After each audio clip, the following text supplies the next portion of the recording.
Okay, good evening. We're back with chapter 30, Numbers chapter 30, Laws Concerning Vows. Now Moses summoned the leaders of the tribes of Israel and told them, "This is what the Lord has commanded. A man who makes a vow to the Lord or makes a pledge under oath must never break it. He must do exactly what he said he would do. If a young woman makes a vow to the Lord or a pledge under oath while she is still living at her father's home, and her father hears of the vow or pledge but says nothing, then all her vows and pledges will stand.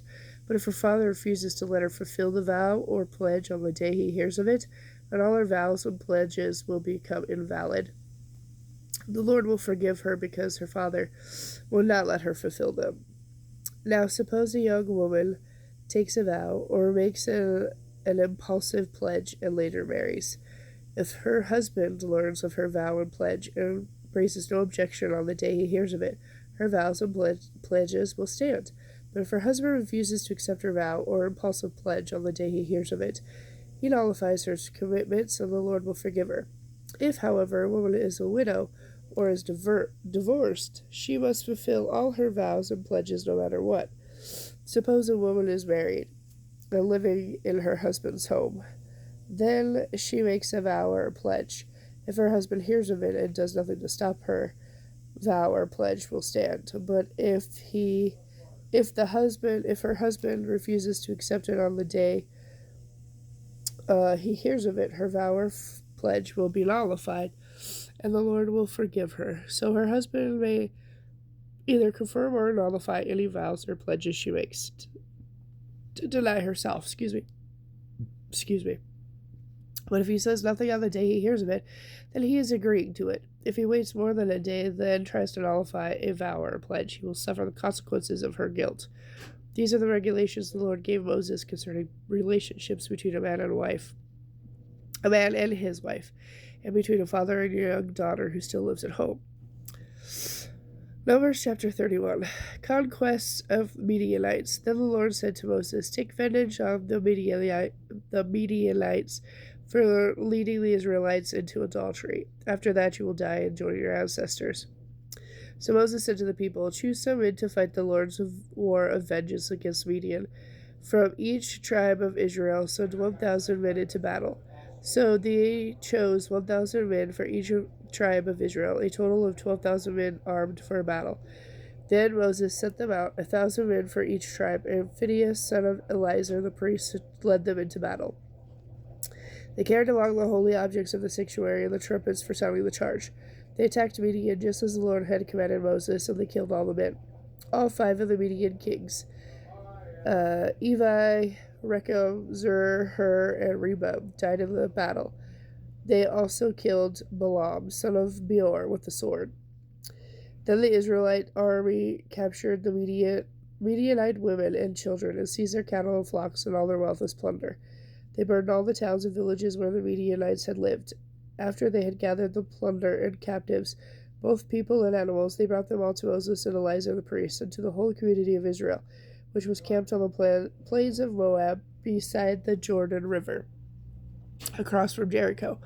Moses, Eleazar the priest, and all the leaders of the people went to meet them outside the camp. But Moses was furious with all the military commanders who had returned from the battle. "Why have you let all the women live?" he demanded. "These are the very ones who followed Balaam's advice and caused the people of Israel to rebel against the Lord at Mount Peor.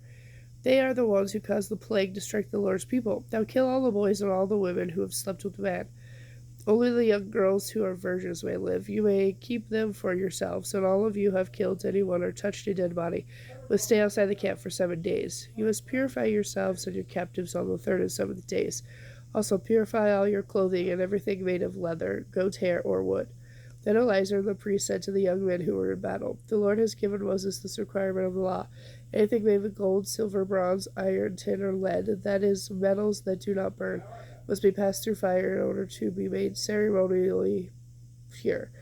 These metal objects must then be further purified with the water of purification, but everything that burns must be purified by the water alone.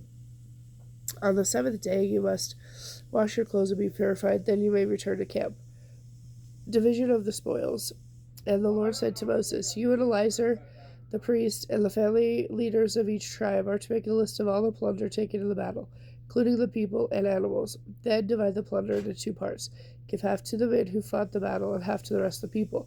But first give the Lord his share of the captives, cattle, donkeys, sheep, and goats that belong to the army. Set apart one out of every 500 as the Lord's share.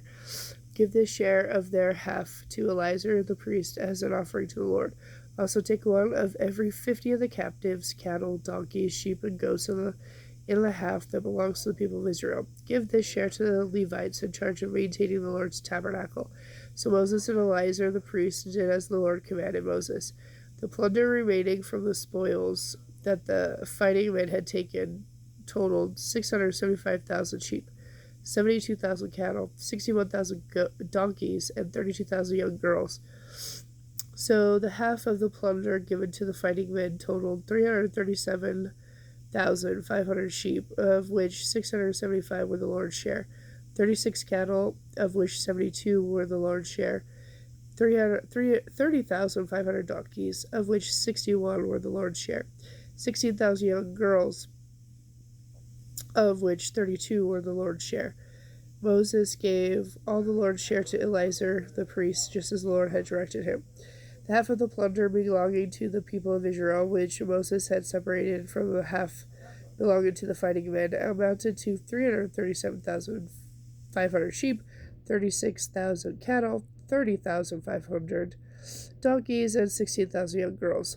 From the half share given to the people, Moses took of every 50 prisoners and animals and gave them to the Levites who maintained the Lord's tabernacle. All of this was done just as the Lord had commanded Moses. Then all the military commanders came to Moses and said, "Sir, we have accounted for all the men who went out to battle under our command.